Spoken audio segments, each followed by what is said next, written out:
आप सभी को नमस्कार, नमस्ते, प्रणाम। आप सुन रहे हैं किताबें और मैं। यहाँ आपको सुनने को मिलेंगे प्रसिद्ध लेखकों के बेहतरीन उपन्यास, नाटक और कहानियाँ। तो बने रहिए मेरे यानी लवेश कुमावत के साथ और सुनते रहिए किताबें और मैं। आज मैं आपको सुनाने जा रहा हूँ रविंद्रनाथ टैगोर की लिखी कहानी पाप मुक्ति।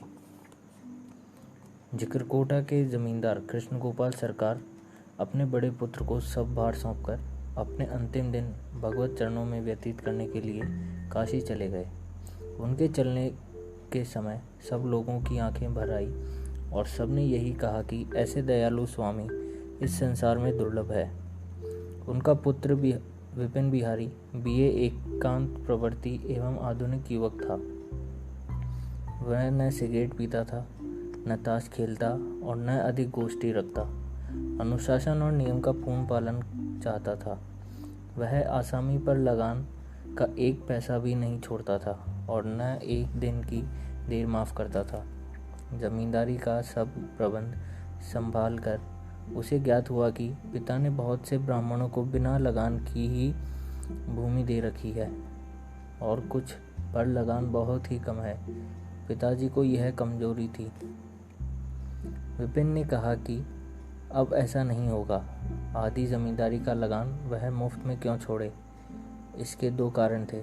एक तो यह कि ये लोग दूसरों के पैसों पर मज़े करके मोटे हो जाते हैं और कुछ काम नहीं करते।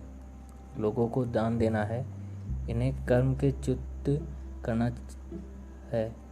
दूसरे यह कि अब जीवन निर्वाह पहले से महंगा हो गया है।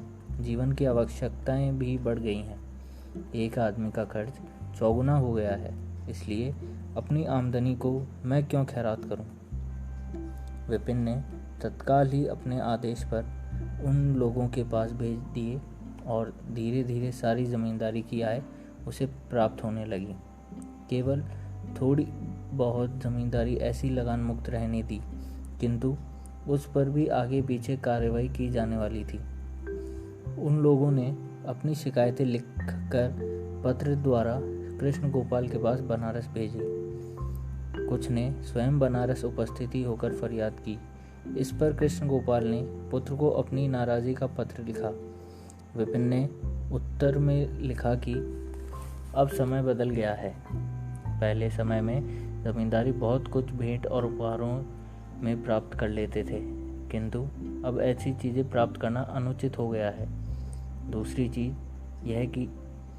यह कि यदि हम लगान वसूली में सख्ती न करें तो हमें क्या प्राप्त होगा। जब हमें प्रजा के से लगान के सिवा अन्य कुछ भी नहीं लेना होता तो हम उन्हें क्या रियायत दें। हमारे और उनके संबंध अब आगे से बिल्कुल व्यापारिक हैं।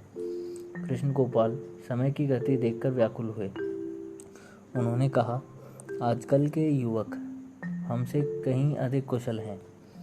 यदि मैं विपिन से कुछ अधिक कहूँगा तो वह सब कारोबार छोड़कर फिर मुझे बुला भेजेगा। इसलिए जैसा वह करे सो ठीक है। मैं यहाँ प्रभु के चरणों में पड़ा रहना चाहता हूँ। विपिन ने अपनी इच्छा अनुसार जमींदारी का प्रबंध कर लिया। कुछ पर दावे करने पड़े, कुछ बिना दावे ही मान गए। केवल एक व्यक्ति मिर्ज़ा बीवी का पुत्र आसिमुद्दीन नहीं माना। विपिन इस व्यक्ति पर अत्यंत क्रोधित था। वह यह तो समझ गया था कि पिता ने बहुत सी भूमि ब्राह्मण को मुफ्त में दे रखी थी, किंतु इस मुसलमान को इतनी बड़ी भूमि कुछ मुफ्त और कुछ लगान पर क्यों दी हुई थी। और फिर एक विधवा का होकर गांव के स्कूल में 4 अक्षर पढ़कर मेरा सामना करने का दुस्साहस करता है। विपिन को यह असह्य लगा। उसने दीवान जी से असीमुद्दीन के कागजात पड़ताल के लिए कहा। दीवान ने बतलाया कि बाबू कृष्ण गोपाल जी ने 10 परिवार को पट्टा बहुत पहले ही लिखा था, किंतु क्यों लिखा था यह विदित नहीं होता। संभवतः इस विधवा ने जमींदार बाबू की दयालु वृत्ति से लाभ उठाकर अपनी दुख गाथा कही हो और यह भूमि प्राप्त की हो। विपिन को यह दान सर्वथा अनुचित लगा। उन लोगों का जीवन किस क्रम देखकर उसे यह बात बहुत बुरी लगी कि उन्होंने मेरे पिता को धोखा दिया है। असमुद्दीन बिगड़े दिमाग का था। उसने कहा कि मैं भूमि देने की अपेक्षा अपनी जान दे दूंगा। उसने शत्रुता का बीज बो दिया। बेचारी विधवा ने अपने पुत्र को बहुत समझाया, जमींदार से बैर करना अच्छा नहीं है, उसकी कृपा से हम अब तक पले हैं। अब भी उन पर बात छोड़ दें तो कुछ न कुछ दया करेगा ही। भूमि उन्हें दे दो। असीमुद्दीन ने कहा, माँ तू इन झगड़ों को क्या जाने। एक एक करके असीमुद्दीन सब केस हार गया। वह जितना हारता उतनी ही हट बढ़ती थी। उसने मुकदमों में सब कुछ खो दिया। एक दिन मिर्ज़ा बीवी अपने बाग में से फल और सब्जी लेकर अपने पुत्र से बिना कहे विपिन बाबू से भेंट करने के लिए आई। उसने दीनतापूर्वक कहा, खुदा तुमको बरकत दे, मेरे आसीम पुत्र को तुम बर्बाद मत करो। उसे अपना एक निठल्ला भाई समझकर उसके बोझ को सहो, तुम्हारे पास बहुत दौलत है। स्त्री की अनुनय विनय कुछ काम नहीं आई। विपिन ने कहा, तुम इन मामलों को नहीं समझती हो। यदि तुम फैसला करना चाहती हो तो अपने लड़के को मेरे पास भेजो। मिर्जा बीवी निराश होकर रोती हुई लौट आई। 18 महीनों तक कोर्ट और हाई कोर्ट में केस चलता रहा। असीमुद्दीन चारों ओर से कर्जदार हो गया।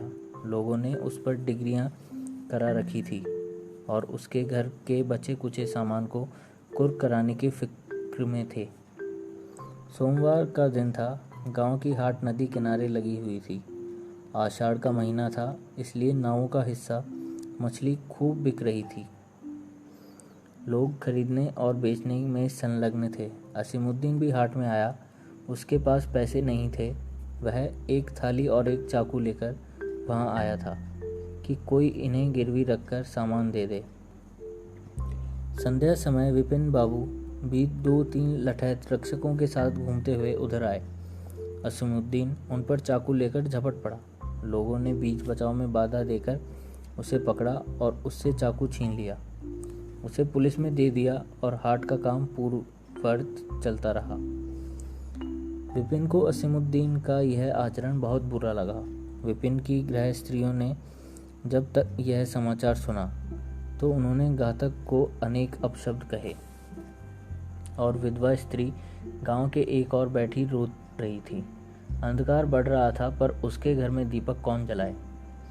3 दिन बीत गए। कल केस डिप्टी मजिस्ट्रेट की अदालत में पेश होगा। विपिन बाबू भी वहां गवाह के रूप में पेश होंगे। आज तक किक्रकोटा के जमींदार अदालत में नहीं चढ़े थे, किंतु विपिन ने इस मर्यादा भंग की परवाह नहीं की। अगले दिन विपिन बाबू पालकी में बैठकर ठाठ के साथ अदालत पहुंचे। मजिस्ट्रेट ने उन्हें अपने समीप की कुर्सी पर बैठाया। अदालत का कमरा ठसाठस भरा हुआ था। अदालत में ऐसी हलचल पहले कभी नहीं देखी गई थी। जब केस की पेशी का समय हुआ तब चपरासी ने आकर विपिन बाबू के कान में कुछ कहा। वे घबराकर खड़े हो उठे और डिप्टी मजिस्ट्रेट से आज्ञा लेकर बाहर आए।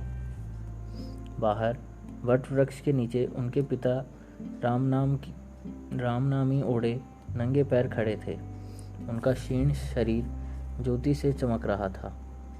विपिन ने उनके चरणों में झुककर प्रणाम किया और उनके समीप ही वकील की कोठरी में चलकर बैठने को कहा। नहीं, उन्होंने कहा, मैं तुमसे यही बात कर लेता हूँ, लोगों की भीड़ वहाँ एकत्रित हो जाएगी। पिता ने कहा, तुम असीम को छुड़ाने का यथासंभव प्रयत्न करो और उसकी भूमि उसे लौटा दो। विपिन ने चकित होकर कहा, पिता, क्या आप यही कहने के लिए बनारस से यहाँ तक आए हैं? आपने इन लोगों पर इतनी कृपा क्यों कर रखी है? पुत्र, यह जानकर क्या करोगे? किंतु विपिन ने आग्रह किया और कहा, मैंने इस कृपा को व्यर्थ समझा है। बहुतों से भूमि ले ली है, उनमें अनेक ब्राह्मण थे, किंतु आपने उनमें से किसी का भी पक्ष नहीं लिया। अब इस मुसलमान पर इतनी कृपा क्यों? इतना सब कुछ करके मैं यदि इस केस को वापस ले लूं तो लोग मुझे क्या कहेंगे? कृष्ण गोपाल कुछ क्षण मौन रहे। उन्होंने अपनी दाढ़ी में उंगलियों फेरते हुए कहा, यदि लोगों को यह बताना आवश्यक हो जाए तो कहना कि असीमुद्दीन मेरा पुत्र अर्थात तुम्हारा भाई है। क्या?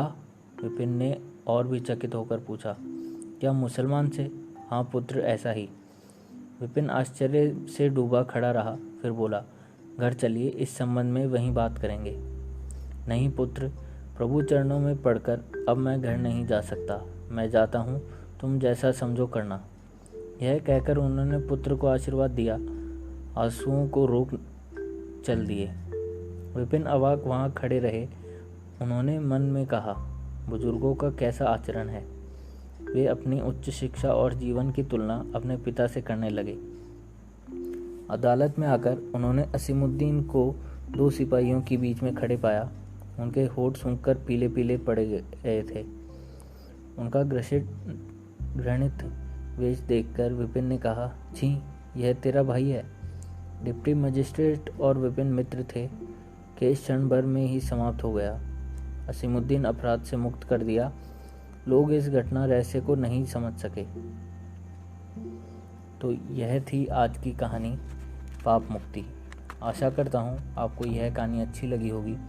तो ऐसी ही और कहानियों के लिए सुनते रहिए किताबें और मैं। तब तक के लिए धन्यवाद।